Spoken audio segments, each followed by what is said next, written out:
काफ़ी लोग ये पूछ रहे हैं कि आपने ऐसा क्या किया कि आज ऐसा हो गया है। लेट मी टेल यू, कुछ बहुत अलग तो नहीं किया। जो सब के वीडियोस दिखा करती थी ऐसे ही आपकी तरह, और जो भी बेसिक पढ़ाई है, बेसिक बुक्स, थोड़ी सी चीज़ें हैं जो I would really like to share with you. मैं चाहती हूँ आपको थोड़े टिप्स दूँ, शायद आपको भी काम आ जाए, and I wish you all the very best. So strategy के बारे में बात करें या पढ़ाई शुरू करने के बारे में बात करें तो यूपीएससी का syllabus is the most important thing. कई बार आपने सुना होगा, सब कहते हैं सिलेबस आप रट लीजिए, याद कर लीजिए। तो ये चीज़ इसलिए ज़रूरी है कि जब आप सिलेबस को पढ़ लेते हैं, पता होता है कि 1, 2, 3, 4 पेपर्स में, प्रीलिम्स में क्या पूछा जाने वाला है और टॉपिक का नाम दिया होता है, तो आपको आइडिया हो जाता है। जब आप कोई और न्यूज़पेपर या बुक पढ़ते हैं तो आप उससे डिलिनिएट कर सकते हैं क्या चीज़ें इंपॉर्टेंट हैं और क्या चीज़ें अवॉइड की जाएं। तो सिलेबस की कॉपी ज़रूर अपने स्टडी टेबल पे रखें एंड डेली आप उसको देखते रहें। सिलेबस के अलावा मैं कहूँगी यूपीएससी के जो प्रीवियस ईयर क्वेश्चन पेपर्स हैं, वेदर इट इज़ प्रीलिम्स और मेंस, जो भी हैं, आप उनकी कॉपीज़ निकाल लीजिए। जब मैंने शुरू किया था पढ़ाई करना तो लास्ट 5 से 7 इयर्स के सारे पेपर्स मैंने प्रिंट करा के रख लिए थे। तो हर रोज़ जब पढ़ाई हो जाए तो रात को आधे घंटे के लिए सही क्वेश्चंस एक बार देख लें। जब हम डायरेक्टली यूपीएससी के क्वेश्चंस देखते हैं, उनका स्टैंडर्ड क्योंकि अलग ही होता है किसी भी टेस्ट सीरीज़ के अलावा, तो वो हमारे दिमाग में अगर चलते रहें तो वो बहुत ज़्यादा फ़ायदा करते हैं। अगर एग्ज़ाम पैटर्न की बात करूं तो यूपीएससी जो है एग्ज़ाम सिविल सर्विस, ये 3 फेज़ में होता है। पहले prelims, then mains and finally interview. तो कई बार मतलब मेरी खुद के एक्सपीरियंस से कह रही हूँ कि इसको मैंने तीनों को अलग अलग तो नहीं सोचा, लेकिन एक इंटीग्रेटेड प्रिपरेशन की, क्योंकि बुक्स भी मेजरली सेम ही रहती हैं। बस इतना कहूँगी कि as and when exam approaches, वहाँ पे थोड़ा अपना एटीट्यूड बदलना पड़ेगा। जैसे प्रीलिम्स आएगा तो थोड़े ज़्यादा ऑब्जेक्टिव और कुछ फैक्ट्स लर्न करना शुरू करना पड़ेगा एग्ज़ाम के 2-3 महीने पहले, और जब मेंस आता है तो अच्छे से आंसर राइटिंग में लगना पड़ेगा। तो ये थोड़े चेंजेस हैं, लेकिन नॉलेज वाइज बोला जाए तो आई थिंक एक इंटीग्रेटेड प्रिपरेशन अच्छा काम करती है। ऑप्शनल की बात करूँ तो बहुत सारे ऑप्शनल सब्जेक्ट्स हैं। मेरा बैकग्राउंड इंजीनियरिंग रहा है और केमिकल इंजीनियरिंग अवेलेबल नहीं था सीएसई में ऑप्शनल, तो आई चूज़ सोशियोलॉजी क्योंकि I felt it was really interesting. I learned about the social structure and other areas. तो ऐसा कुछ भी नहीं, आप अपने चॉइस के हिसाब से पॉलिटिकल साइंस, अपावैड, इतने सारे, I can not even take the names, जो भी आपका ग्रेजुएशन सब्जेक्ट से अगर मेल खाता हो तो इससे बेहतर कुछ भी नहीं। या इसके अलावा आप जो भी लेना चाहते हैं आप ऑप्शनल ले सकते हैं। अगर प्रिपरेशन के एक रोड मैप की बात करें कि कैसे अपने आप को इस पूरे प्रोसेस से गाइड करना है, तो मैं ये कहूँगी make newspaper your best friend. आप कोई भी न्यूज़पेपर पढ़ सकते हैं, जनरली 2 रेकमेंडेड हैं, the Hindu and the Indian express. तो मैंने पहले तो प्रीलिम्स और मेंस के लिए द हिंदू ही पढ़ा था। इंटरव्यू का कॉल आया, उसके बाद दूसरा न्यूज़पेपर पढ़ना शुरू किया।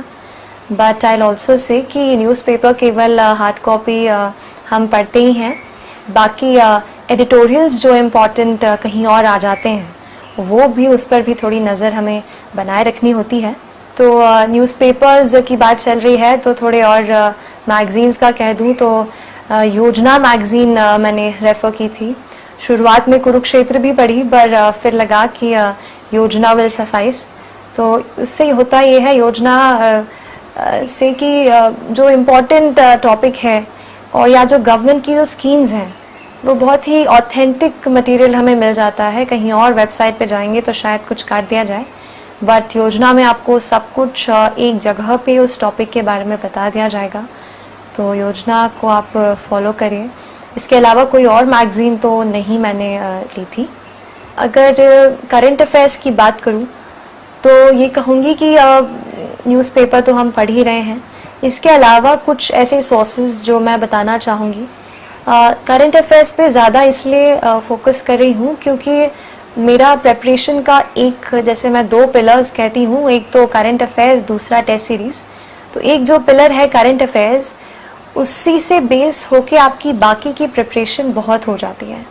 जैसे मान लीजिए, I give you an example, आपने हिंदू पेपर पढ़ा, कहीं आपको लगा कि this animal is being poached somewhere and the authorities have caught the poachers, so either you can make a note of it that animal poaching has happened, या तो आप इसको थोड़ा और नेक्स्ट लेवल पे ले जाएं एंड थोड़ा क्यूरियस हो, note down the name of the animal, what is the IUCN status of that animal, कौन से नेशनल पार्क में है और वो कौन सा स्टेट है जिसकी नेशनल पार्क की हम बात कर रहे हैं।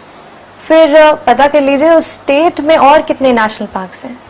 तो वो एक छोटी सी न्यूज़ से आपका एनवायरनमेंट का सेक्शन थोड़ा सा आज उस दिन कवर हो जाएगा। ऐसा करंट अफेयर्स बेस्ड स्टडी कीजिए कि जो भी आपको एडिटोरियल भी मिल रहा है, मान लीजिए लास्ट ईयर थोड़ा साइमल्टेनियस इलेक्शन को लेकर के बहुत सारे आर्टिकल्स आए, तो साइमल्टेनियस इलेक्शन एक बार आपने पढ़ लिया, ठीक है, कोई कह रहा है बहुत अच्छी बात है, कोई कह रहा है नहीं, इतना नहीं है, पॉसिबल नहीं हो पाएगा। तो ज़्यादा से जैसे हम 3-4 उस पर आर्टिकल्स पढ़ लें, उसके बाद खुद की एक कॉपी बनाइए। मैंने ये किया कि एक अपना रजिस्टर बना लिया, जो भी एडिटोरियल्स मुझे लगते थे ये टॉपिक्स इम्पॉर्टेंट हैं और समझ आ जाता है, बार बार उस पर आर्टिकल्स आते हैं, तो वो एडिटोरियल का खुद मैं अपने हिसाब से उसको अपने कॉपी में नोट कर लिया करती थी। हाँ, इसको लेके थोड़ा रहता है कि क्या खुद की लैंग्वेज में लिखें या वही लैंग्वेज लिखें।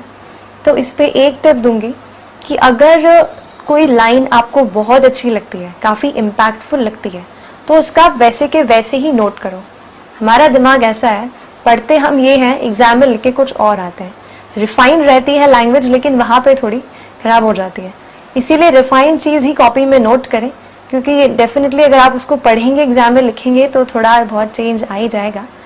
आंसर राइटिंग की भी बात करूँगी, तब इसके बारे में थोड़ा और बताऊँगी। तो आई टॉक्ड अबाउट न्यूज़पेपर्स और ऑनलाइन। तो ऑनलाइन आती हूँ, थोड़ा सा PIB जो है उसका टच अच्छा है। PIB के ऑल सारे जो फीड है उसको सब्सक्राइब कर लीजिए, सारी मिनिस्ट्री की आपको नोटिफिकेशन मेल पे आती रहेंगी।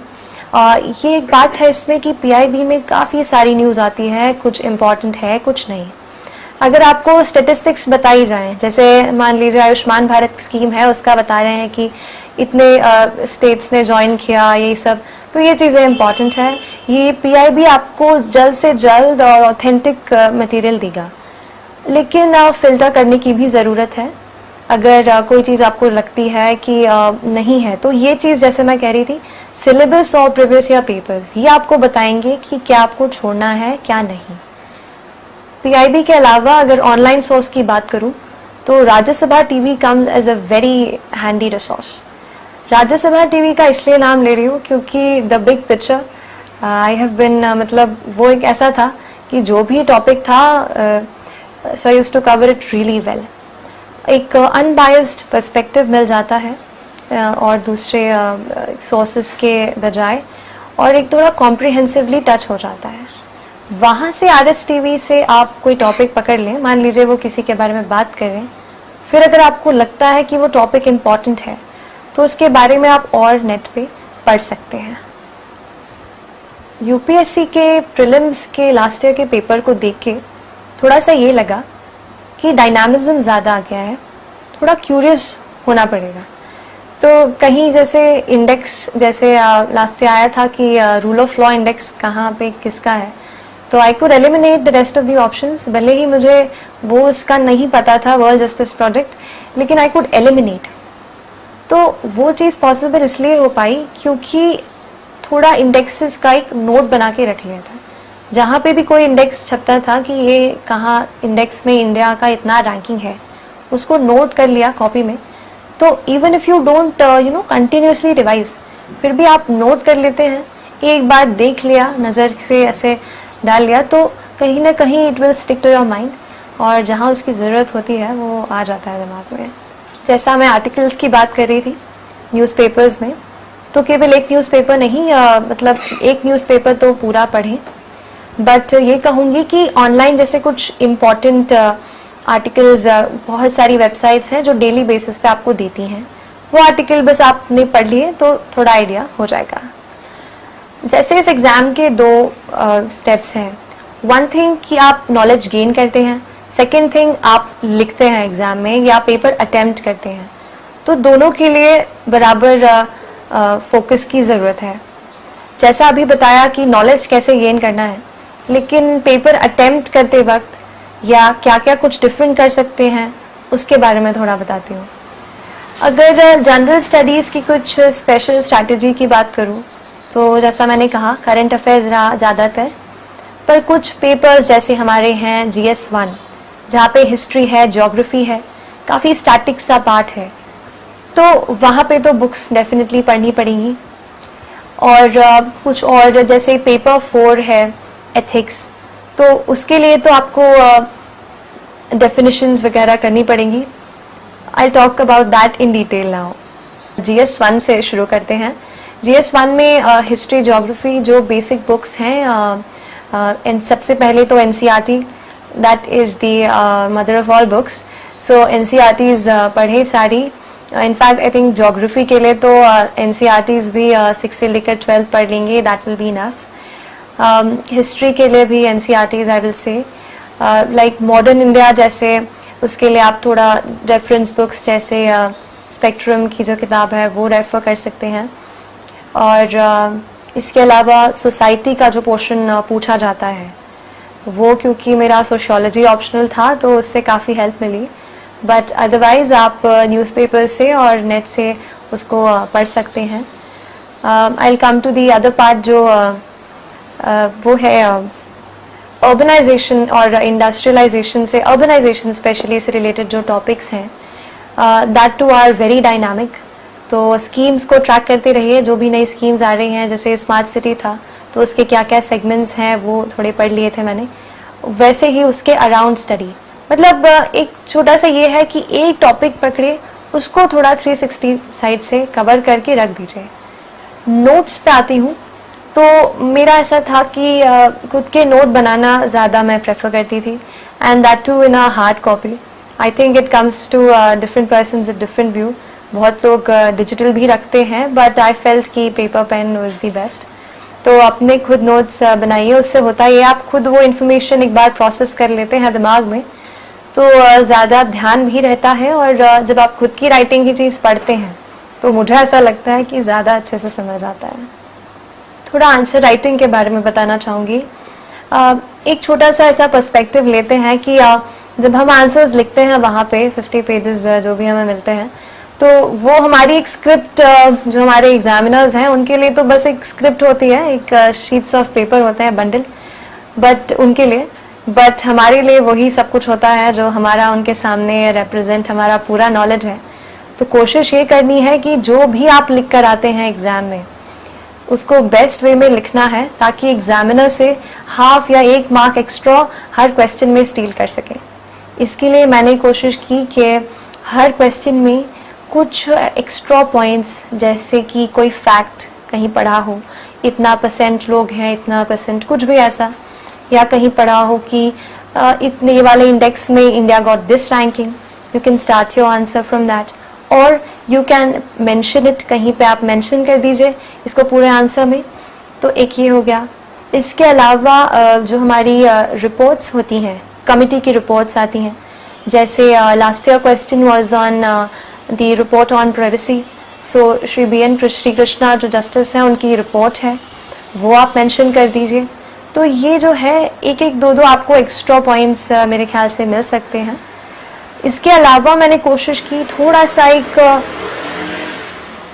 एक ड्राइंग या थोड़ा सा फ्लो चार्ट जैसा कुछ अगर कहीं ड्रॉ कर पाई आंसर्स में, तो वो मैंने ड्रॉ किया।